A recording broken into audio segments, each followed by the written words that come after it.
Okay, students, we have concluded filtration in the previous class and now we are moving on to the next method of separation. It is evaporation. So, what is evaporation? Evaporation is the process in which liquid gets converted into its vapor. Look at here, if you have a solution like salt and water or sugar and water, etc., you can use this separation technique. Okay, evaporation can be used to separate solids dissolved in a liquid. Example, what are they? Yes, the examples like salt from salt water or salt from sea water if you want to separate salt.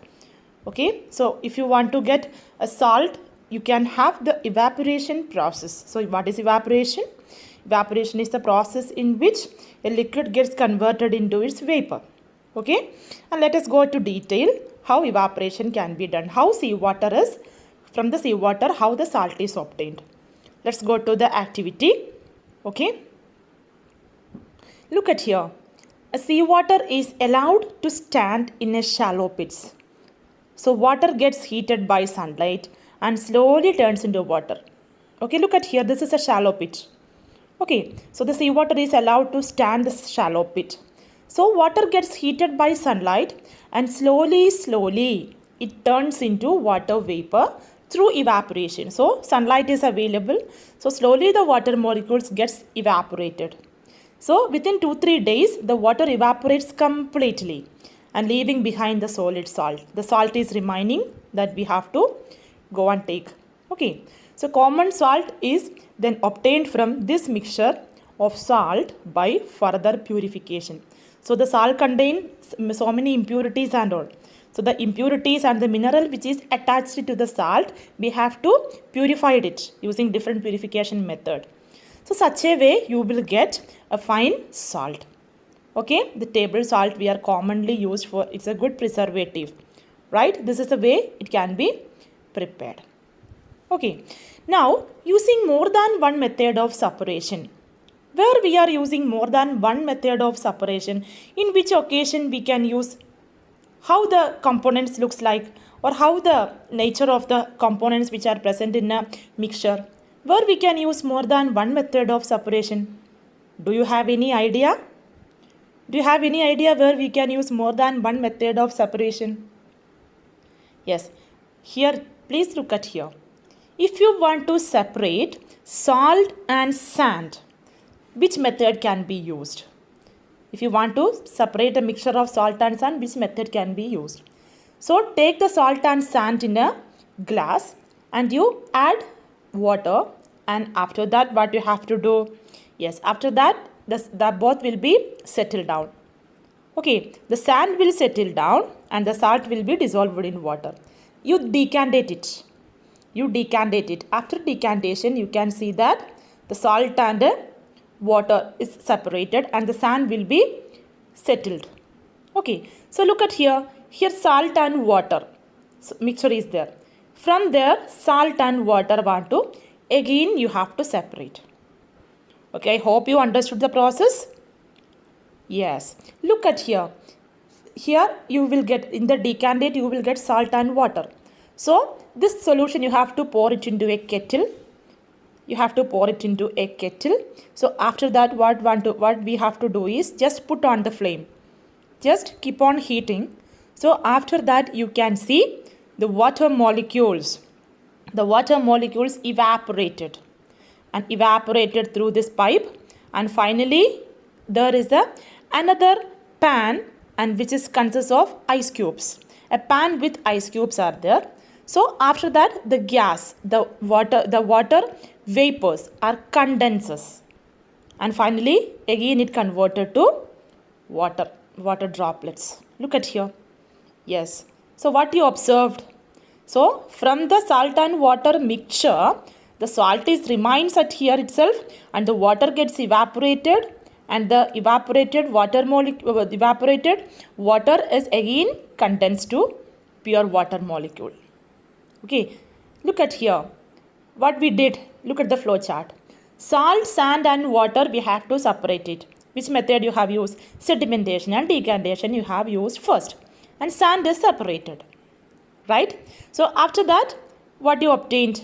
Yes, using evaporation and condensation, the salt and water is obtained. Right, the salt and water, they kept it for evaporation and condensation. Finally, you got salt and water separately. Okay, I will repeat it again for the better understanding. Evaporation and condensation both are opposite in nature. How?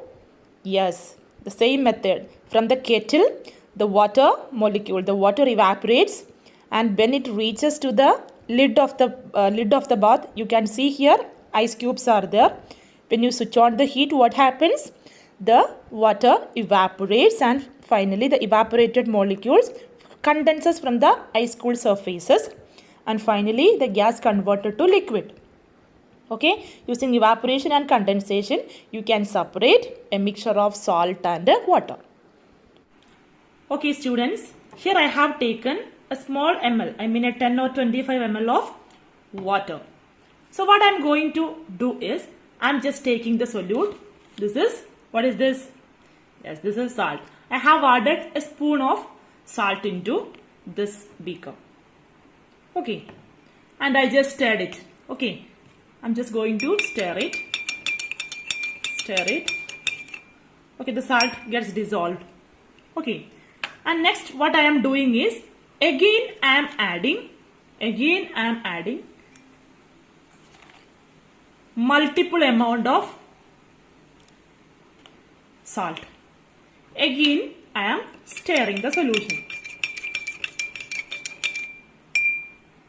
Okay, again let me add 2-3 spoonful of salt.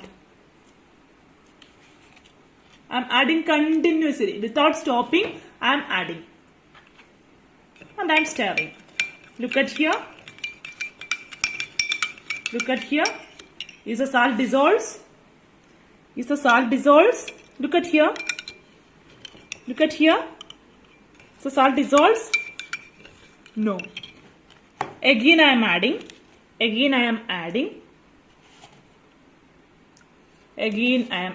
Salt continuously. Look at here. What you observed. Is the solution, is the water is able to dissolve this all salt? No. Look at here. Because no more solute is there to dissolve in the solution. This condition is called what? This is the saturated solution. Because this water is not capable to dissolve this salt, because the quantity is more. Okay, then what you have to do is, you just look at here. It not dissolve. This is a saturated condition. But if you want to get the salt back, what you have to do? You just heat the solution. That time the salt can be separated. Look at here. I'm going to tell you one interesting factor. In a beaker, you have water and add a 2-3 spoonful of sugar and you stir it. Again add thrice or twice amount of sugar into water and you keep on add it, and finally you can see that there may not be any sugar component which is not able to dissolve, which means that there is no more solute is there remain to dissolve in any more sugar. That is called a saturation. That condition is called a saturated solution. Again, if you add sugar, means it is not possible, because that water is not able to dissolve this much sugar in this beaker, right? So if you continuously add the solute into this beaker, means the water is not able to dissolve the whole sugar particle. So that condition is called saturated, right? Yes, what is saturated solution? A solution is said to be saturated if it cannot dissolve more of the substance or solute in it. So more of a substance can be dissolved in a solution by heating it. Okay, so water dissolves different amounts of soluble substances in it. What do you mean actually? So children, I will tell you a simple example. If I am continuously taking science class morning to evening, what will be your condition? You will be saturated, because your brain is not able to access, take anything from me if I'm continuously take class. Like same way, if you are continuously solute into a solution means it is not possible to dissolve it. That is the saturated solution. Okay, that is a saturated solution. So by simple heating, you can separate the solid mixtures, solid components from the saturated solution. Okay, and this is very, very important, saturated solution. You can prepare it. And look at here. This you have to answer for me. Which method of separation is used to separate stones and rice? Husk and grain, grain and stalk, sand and water, and finally salt and water. Okay, write the answer in your notebook and submit me tomorrow. Okay, I hope you understood the topic. We will see you in the next class.